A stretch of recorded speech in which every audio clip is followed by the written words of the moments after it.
adolescentes bajo la supervisión de sus madres, padres, representantes o responsables. Informe RCR presenta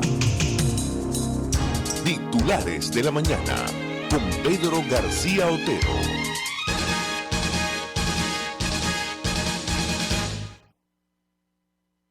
Tengan muy buenos días, 6:01 de la mañana. Estos son los titulares correspondientes al 10 de noviembre de 2022. Hay 20 grados en el Valle de Caracas, el cielo parcialmente despejado, pero lo que sucede en Caracas tiene poco que ver con lo que está sucediendo en amplias regiones del país, donde las lluvias siguen dando problemas, y ya estaremos hablando de eso. Por lo pronto, la noticia del día es ya la reanudación de forma por lo menos oficiosa, sin que haya habido una declaración oficial de ninguno de los involucrados, pero sí oficiosa, de las negociaciones en México, con el respaldo añadido de Francia, del presidente de Francia, Emmanuel Macron, y ahora el de Colombia, Gustavo Petro, quien arribó a Francia para participar en el Foro de París y confirma que facilitará diálogo para la crisis de Venezuela.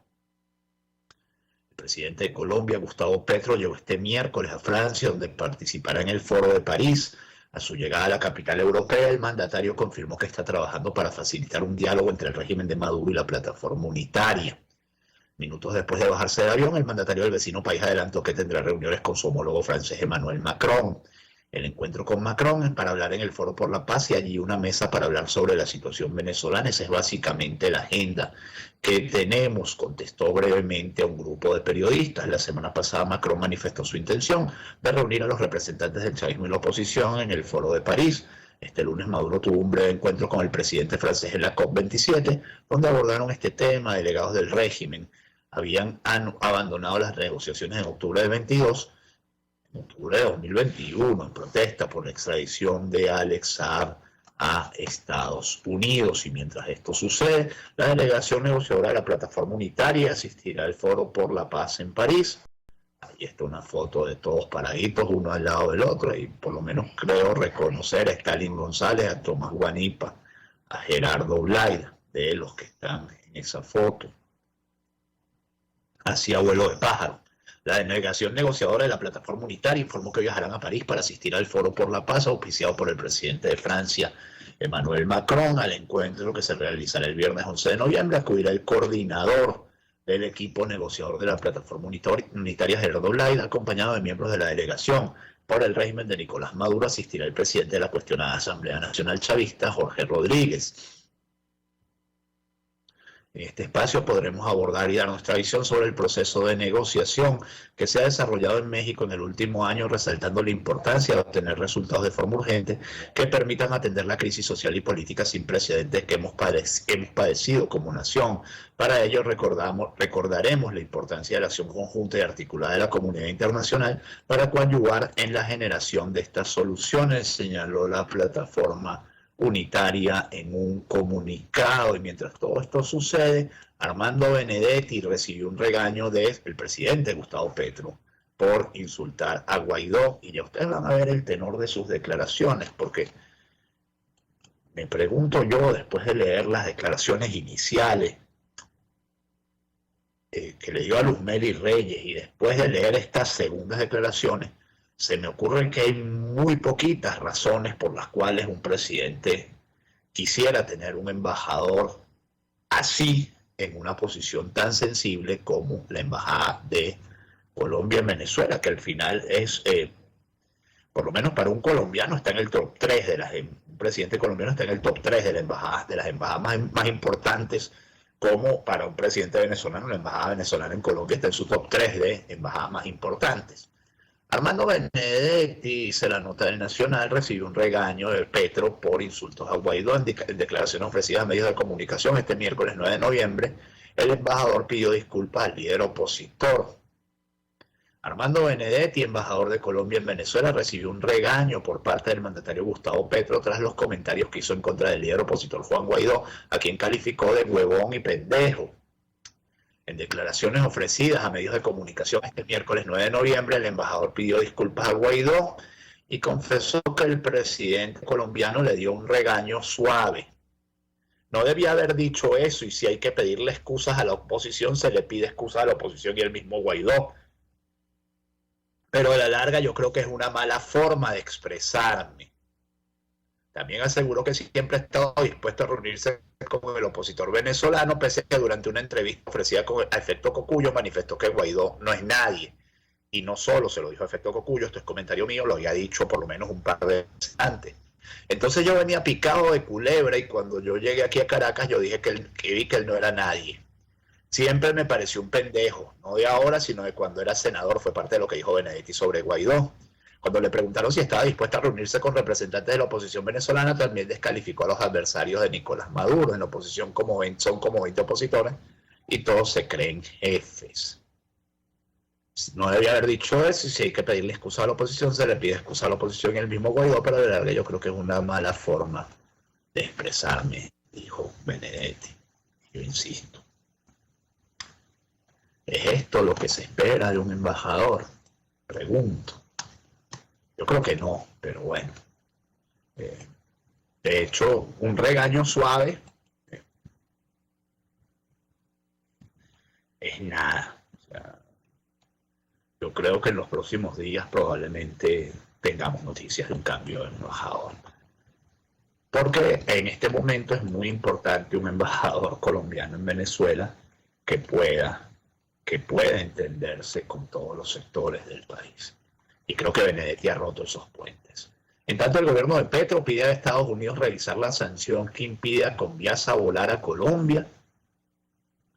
También estaba muy claro que esto era lo que esperaba el gobierno de Nicolás Maduro. El ministro de Transporte de Colombia, Guillermo Reyes, se encuentra en Caracas tras abordar el primer vuelo directo Bogotá-Caracas de la aerolínea Satena, e indicó que el presidente de Colombia, Gustavo Petro, solicitó al gobierno de Estados Unidos que sea revisada la sanción que impide a Conviasa realizar vuelos comerciales hacia Colombia. Nuestro presidente Gustavo Petro y el embajador de Colombia en Washington han solicitado a las autoridades norteamericanas revisar el tema de Conviasa, dijo Reyes al ser abordado por los medios de comunicación nacionales e internacionales en el aeropuerto de Maiquetía. No es un tema cerrado, como lo ha dicho el ministro. Aquí hay muchas cosas que conversar, queremos tener un espacio para revisar frecuencias. Destacó que la aerolínea Satena tiene una flota de 7 aviones y se está haciendo una solicitud de apropiaciones presupuestales para 2 aviones más. ¿Y por qué diablos no dejan volar a Bianca? ¿Por qué diablos no termina de volar Wingo? Las aerolíneas de buen precio. ¿Por qué no permitimos que terceros utilicen el espacio aéreo entre Colombia y Venezuela también para hacer vuelos directos? Esto es lo que verdaderamente beneficiaría a todos los miles de venezolanos y miles de colombianos que tienen intereses en el país vecino y que quisieran volar directamente.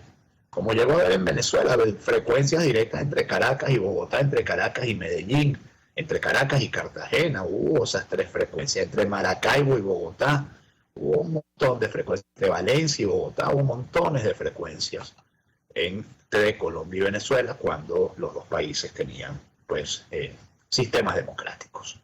Hoy en día uno solo lo tiene. Más de 4.000 migrantes han regresado voluntariamente desde Panamá a Venezuela.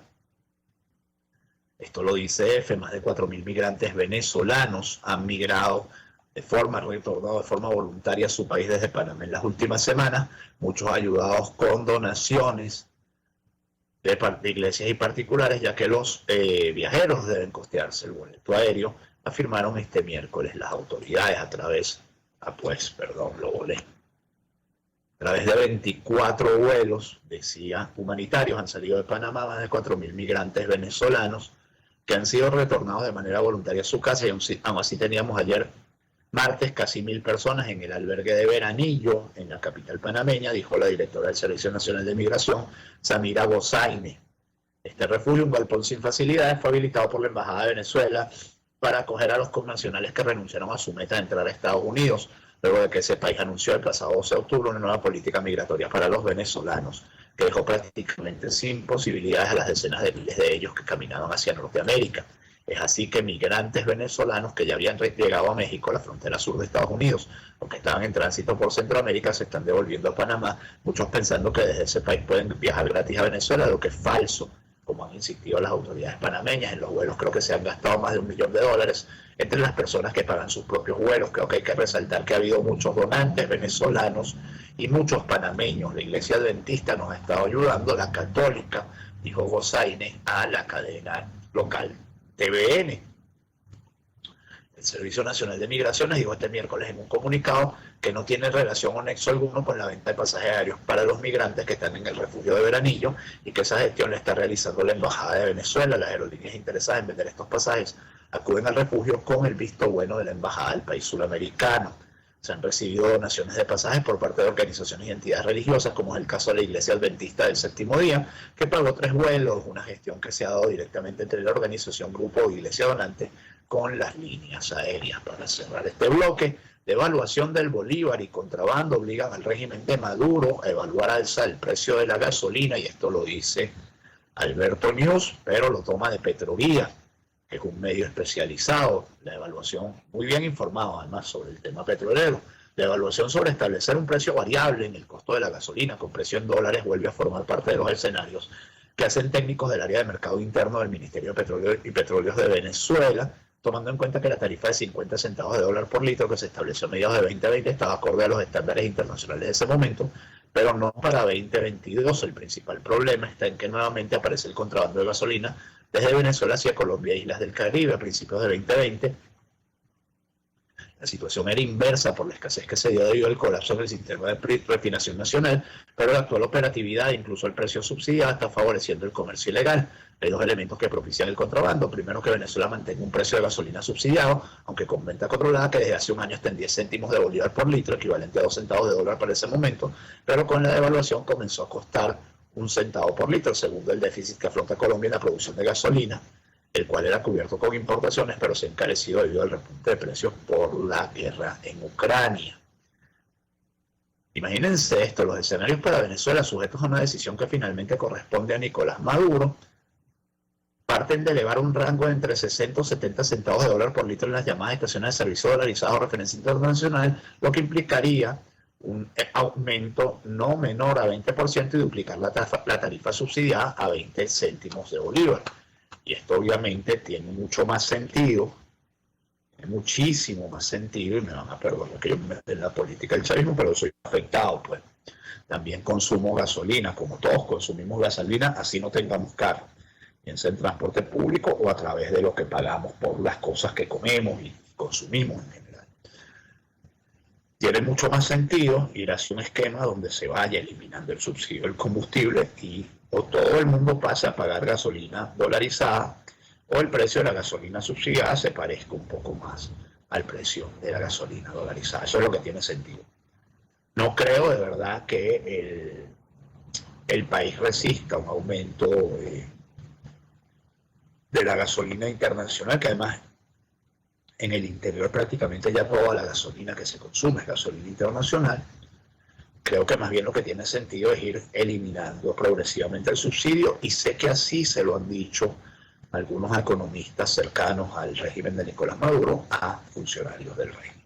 6:34 minutos, estos son titulares de la mañana de RCR 750M. Jaime Nestares en la dirección de la estación, don Julio Pinto en los controles, quienes habla Pedro García. Te hacemos este programa que llega a ustedes como cortesía de Equimédica, alquiler de equipos médicos, y del consultorio veterinario el doctor Alfredo Coba, garantía integral para el bienestar de su mascota. A las 6:35 minutos les cuento cómo está la pelea escaño a escaño en Estados Unidos. Esta es una actualización a la medianoche, es decir, a las 4 de la mañana, a la medianoche de España, es decir, a las 0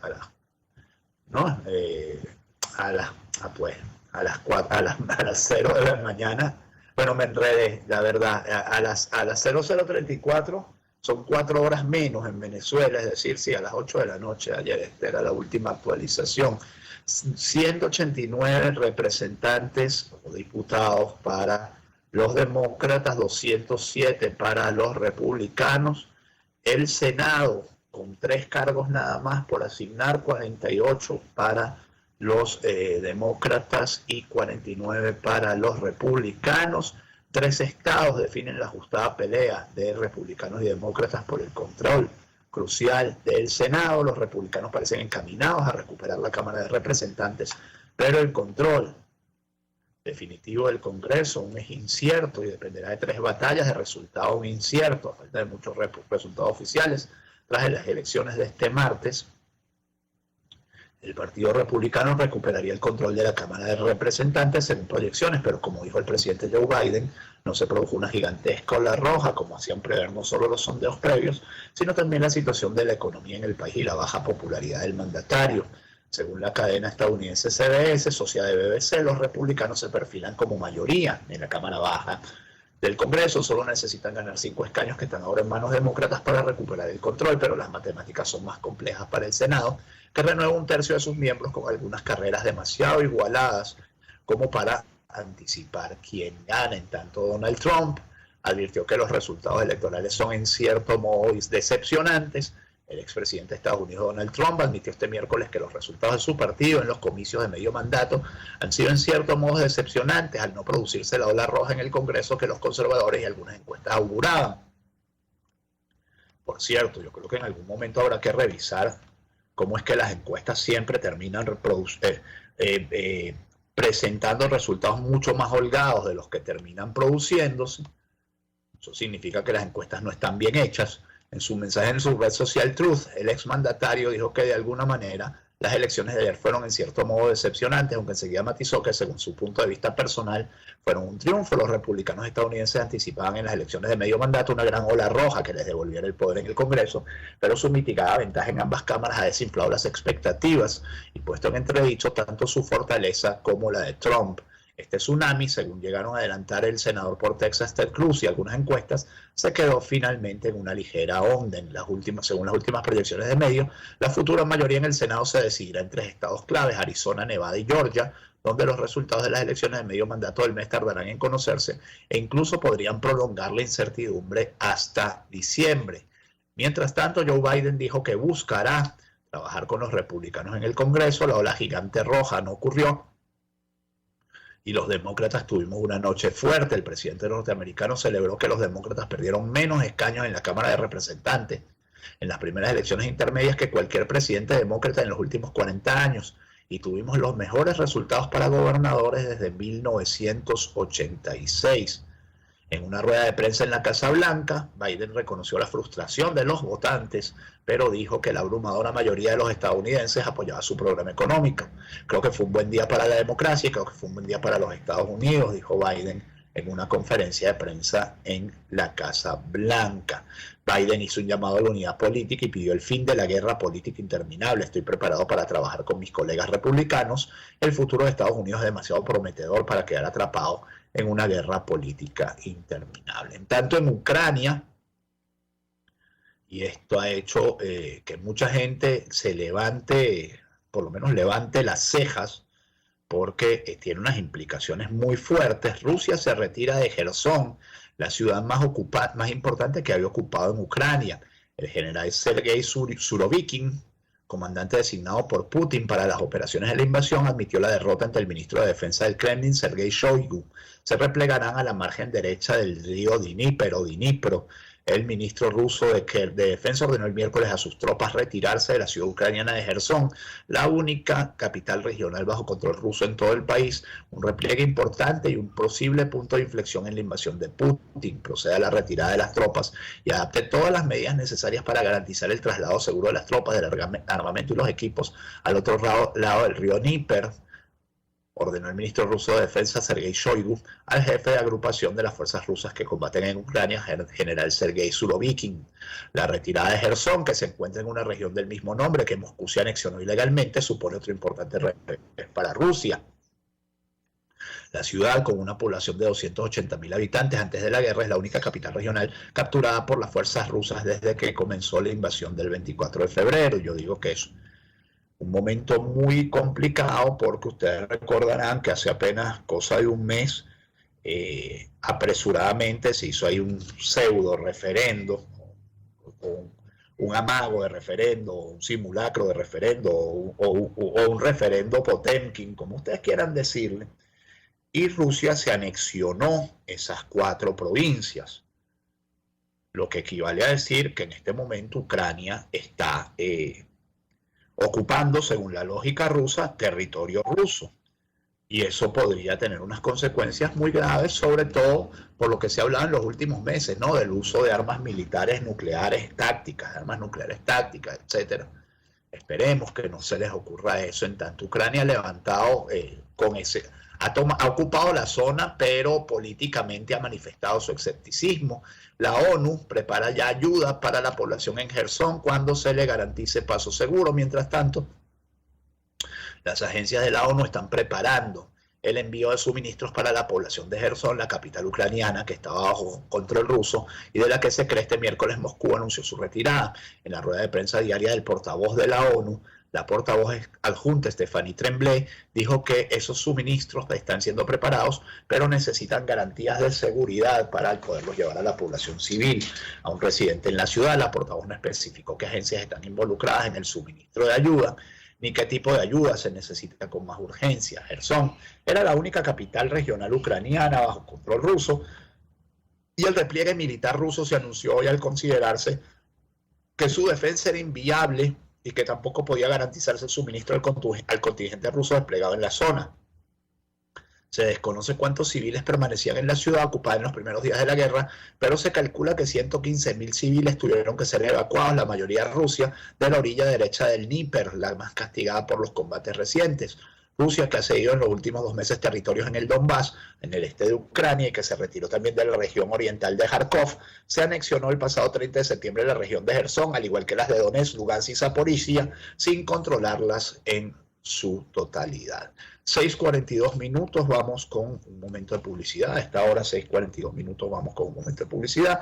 Quiero hablarles de Equimédica, alquiler de equipos médicos, porque en Equimédica tenemos todo lo que se necesita para la atención del paciente hospitalizado en el hogar. Se lo otorgamos, se lo entregamos a usted en alquiler en toda Caracas y con muy pocos requisitos. Estamos hablando de camas clínicas, concentradores de oxígeno, aspiradores de flemas y mucho más. Pero si usted necesita comprarlos porque cree que es una mejor solución para usted en el mediano y largo plazo, pues también, por supuesto, se lo vendemos y ahí le entregues a nivel nacional con empresas de courier o con empresas de mudanzas según sea el tamaño de lo que usted necesite trasladar, o usted lo puede recoger por sus propios medios. 0412-806-2591, 0412-806-2591 o Equimédica-alquiler en Instagram, Equimédica-alquiler, porque en Equimédica tenemos todo lo que se necesita para la atención del paciente hospitalizado en el hogar. Hablarles también del consultorio veterinario del doctor Alfredo Coba, más de 30 años de experiencia atendiendo animales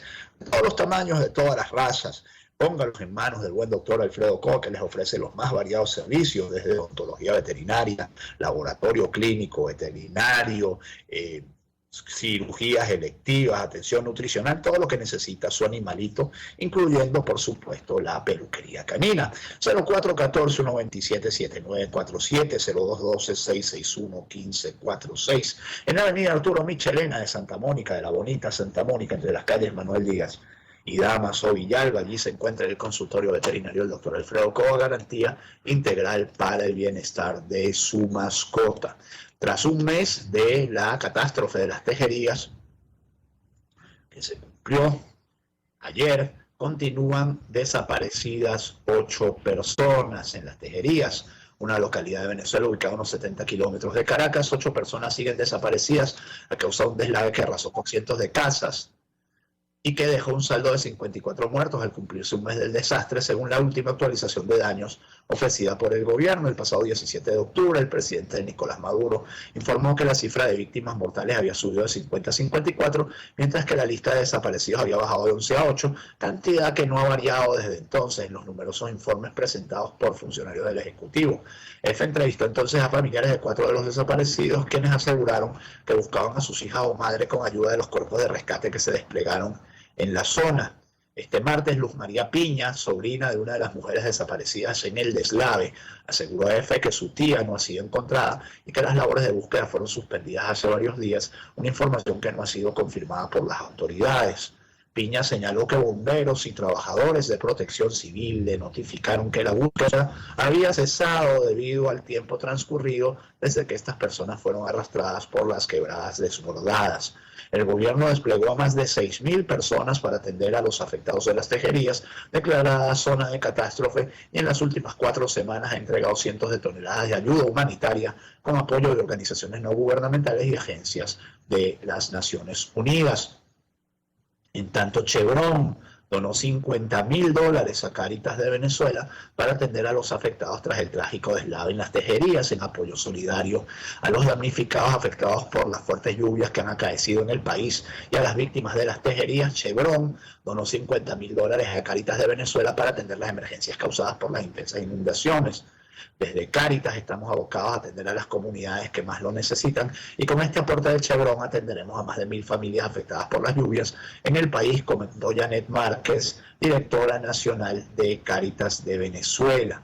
Estamos comprometidos con Venezuela. En Chevron somos parte activa de las comunidades locales, contribuyendo con iniciativas de alto impacto que promueven el desarrollo integral del país desde hace casi un siglo. Como empresa socialmente responsable, Chevron se une al esfuerzo de las instituciones privadas y gubernamentales para colaborar con esas comunidades que han sido las más afectadas por las inundaciones, resaltó Javier La Rosa, presidente de Chevron Venezuela. Y en otras informaciones relativas a las lluvias, llueve fuerte en el estado Zulia, hay varias comunidades bien afectadas, más allá de armar la gaita más grande del mundo y felicitar y agradecer al presidente Nicolás Maduro por haber podido hacer la gaita que entró en el récord Guinness. Bueno, hay comunidades del Zulia padeciendo por las lluvias, necesitamos de verdad su ayuda, más de 9.000 familias afectadas por las lluvias en La Guajira. Este 8 de noviembre, la alcaldesa chavista de La Guajira, en el estado Zulia,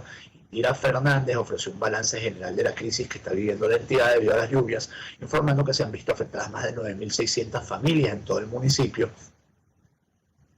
Fernández explicó que la emergencia inició por la crecida del río Bolombolo y Guasare, que ha generado que el río Limón se desborde por las diversas comunidades y de parroquias como Elías Sánchez Rubio y Sinamaica.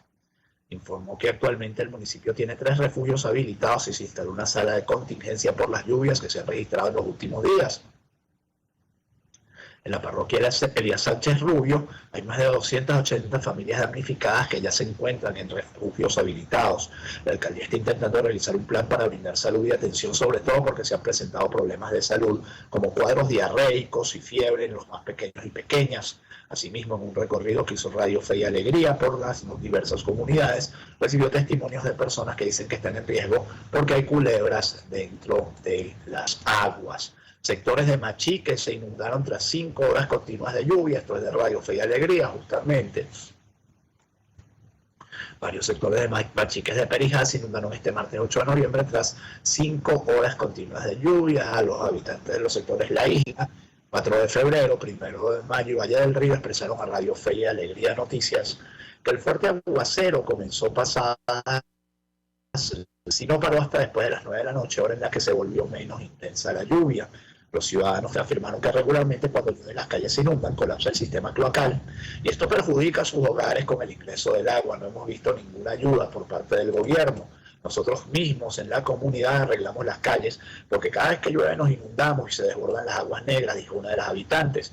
Por su parte, Ledis Navarro dijo a Radio Fe y Alegría Noticias que ha perdido todos sus corotos y tuvieron que mudarse de manera provisional a casa de un familiar. Yo quisiera que los bomberos vengan a ver esto. La comunidad es la que tiene que hacer labores sociales para atender las inundaciones. Indicó, mientras fuertes lluvias provocan desborde de ríos en Mérida, con imágenes, esto lo trae La Patilla. Durante este miércoles 9 de noviembre, en los municipios Arzobispo Chacón y Rivas Dávila se registraron emergencias como consecuencia de las fuertes lluvias que se registraron en horas de la tarde y noche. Hasta el momento se registran afectaciones en la vialidad de las localidades de Canaguá y Bailadores. El desbordamiento de la quebrada La Vallatera en Bailadores es como consecuencia de las fuertes precipitaciones que se registran en el Valle del Mocotíes, municipio de Rivas Dávila del estado Mérida. La alcaldesa Carla Pérez informó sobre el desbordamiento de algunos afluentes hídricos del municipio de Rivas Dávila, provocando el cierre de algunas vías de comunicación en el sector La Playa, de la localidad bailadorense. Asimismo, la burgomaestre pidió a los ciudadanos mantenerse alerta ante estas crecidas. También informó que los organismos se encuentran desplegados ante cualquier eventualidad que se presente en el municipio merideño. Y dos titulares más: las lluvias dejan inundaciones en 25 barrios en San Fernando y Viruaca. En Apure, casi 11 horas, desde las 3 de la madrugada hasta un poco más de las 2 de la tarde, estuvo lloviendo en los municipios de San Fernando y Viruaca. La foto es terrible, ¿no? Esperemos. No sé si es una foto referencial, pero imagínense, esto parece un Toyota Corolla, un carro mediano, pues, y miren cómo está prácticamente bajo las aguas. El fuerte aguacero que afectó a gran parte del denominado Bajo Apure, impactando a más de 2.000 familias. También incluyó un apagón general que duró unas 10 horas. Esta falla también originó la interrupción de los servicios de agua potable e internet entre las barriadas más perjudicadas en el municipio de San Fernando, ya que sus calles quedaron totalmente anegadas debido a las fallas del alcantarillado. Los sistemas de bombeo se encuentran en Los Tamarindos, La Guamita, El Calvario, San José, Andrés Eloy Blanco, Andrés Bello, Las Delicias, Lorenzo Marchena, Rómulo Gallegos y El Arenal. También en la ciudad capital, la Unidad Educativa Casa Hogar San Fernando, plantel afiliado a la BEC, quedó totalmente inundada, afectando a más de 500 estudiantes. Por fortuna, ya en horas del mediodía llegó un camión Vactor de hidrollanos y se pudo succionar el agua de lluvia y el río Apure, que se encontraba estancada en todos sus espacios. Mientras tanto, captan 2 trombas marinas en La Guaira. Este 9 de noviembre, usuarios reportaron este miércoles a través de las redes sociales el avistamiento de 2 trombas marinas desde Catialamar, en el estado Vargas. Se trata del segundo fenómeno de este tipo, que ocurre en menos de 2 semanas en el litoral central. Habitantes de la zona llamaron a las autoridades a mantenerse en estado de alerta ante la situación. Y otro titular más: un hombre falleció en Falcón tras deslizamiento de tierra por lluvias. Este miércoles falleció un hombre de 57 años en el estado de Falcón cuando quedó capeado después de que un cerro en el sector industrial del municipio Cariruana, de Punto Fijo, se diera. El pescador fue identificado como Gregorio Rodríguez y resbaló desde la orilla del barranco tras colapsar el cerro, cayendo sobre él las piedras que arrastró el deslizamiento de tierra. Reportó el diario Nuevo Día. Bomberos de Cariruana, Policía de Cariruana y Protección Civil acudieron al llamado del rescate y determinaron que la muerte del trabajador fue instantánea. Este municipio se ha visto afectado por fuertes lluvias. La Guardia Nacional Bolivariana del Falcón continúa desplegada en apoyo a los afectados de Punto Fijo, donde se han registrado varias calles anegadas, informó la primera compañía del destacamento 131 de la Guardia en su cuenta de Twitter. Para terminar este bloque, como consecuencia de las lluvias, campesinos larenses se valen de sus burros y mulas para trasladar sus productos. El prolongado temporal de lluvias en Venezuela agudizó el estado de las vías rurales, y en el estado Lara los productores agrícolas y agropecuarios han tenido que buscar alternativas para trasladar sus productos y comercializarlos.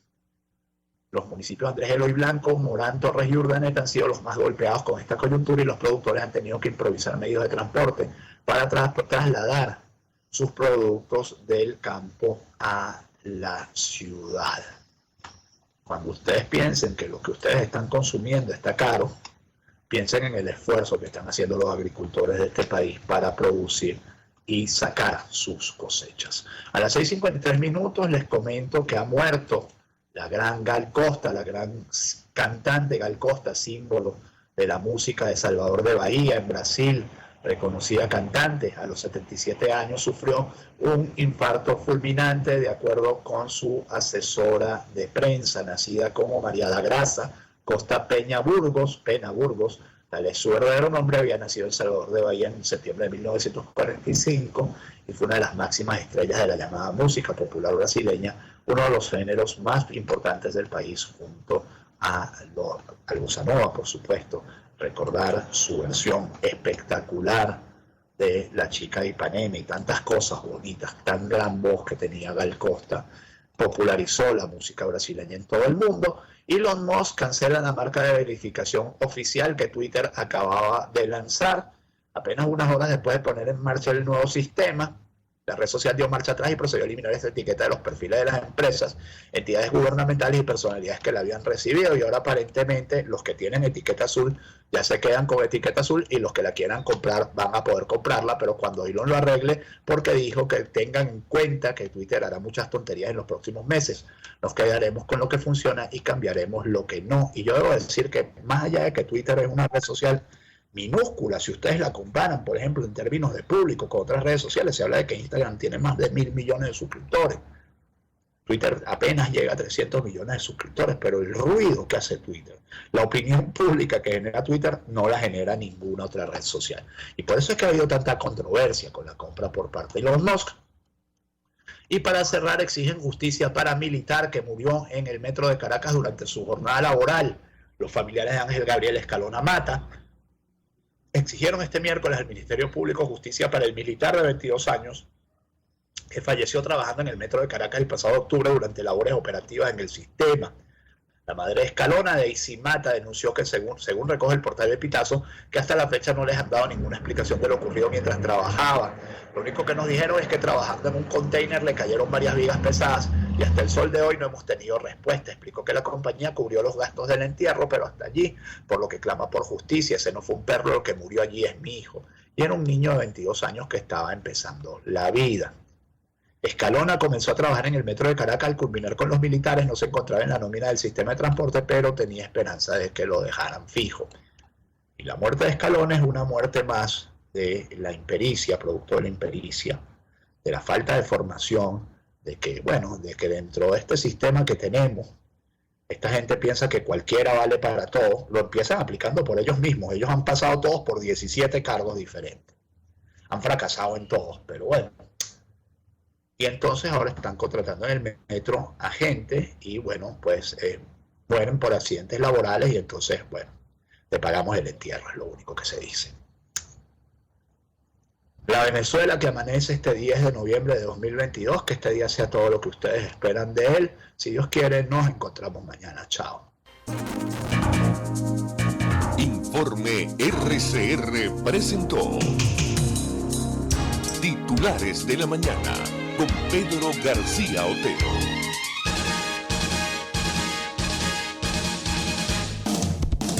RCR 750 AM, porque lo bueno une. El siguiente espacio educativo está dirigido a niños, niñas y adolescentes.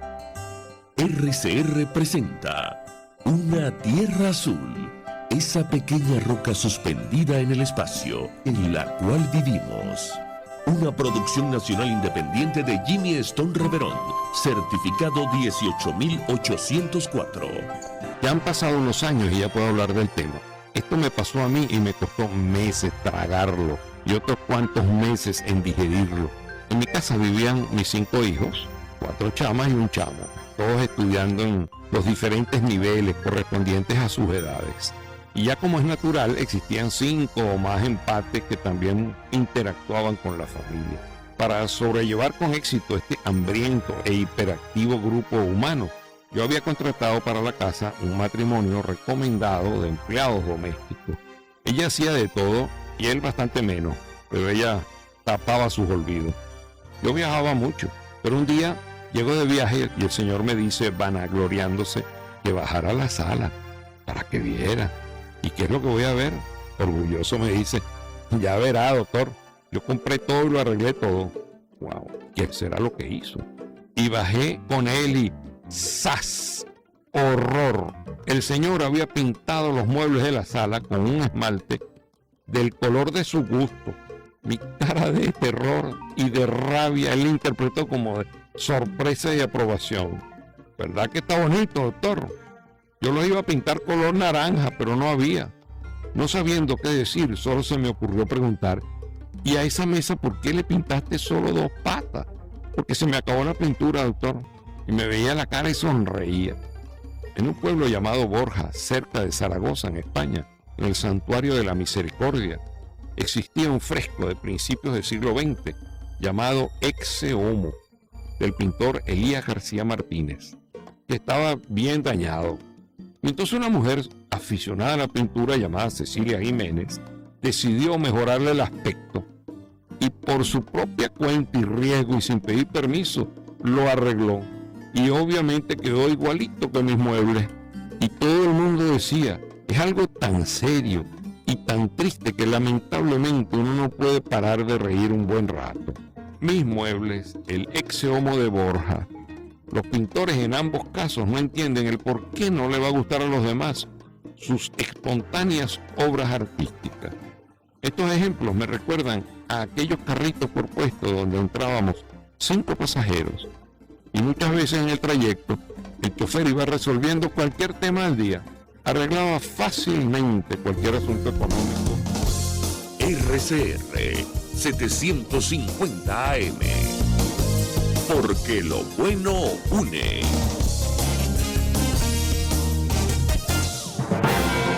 Mis amigos, quiero invitarlos a que me acompañen en vivo todos los días de 8 a 9 de la mañana a disfrutar de nuestro programa por todos los medios.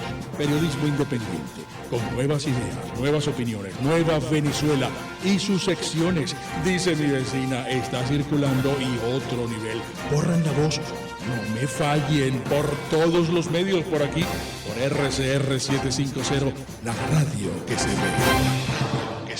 RCR le informa.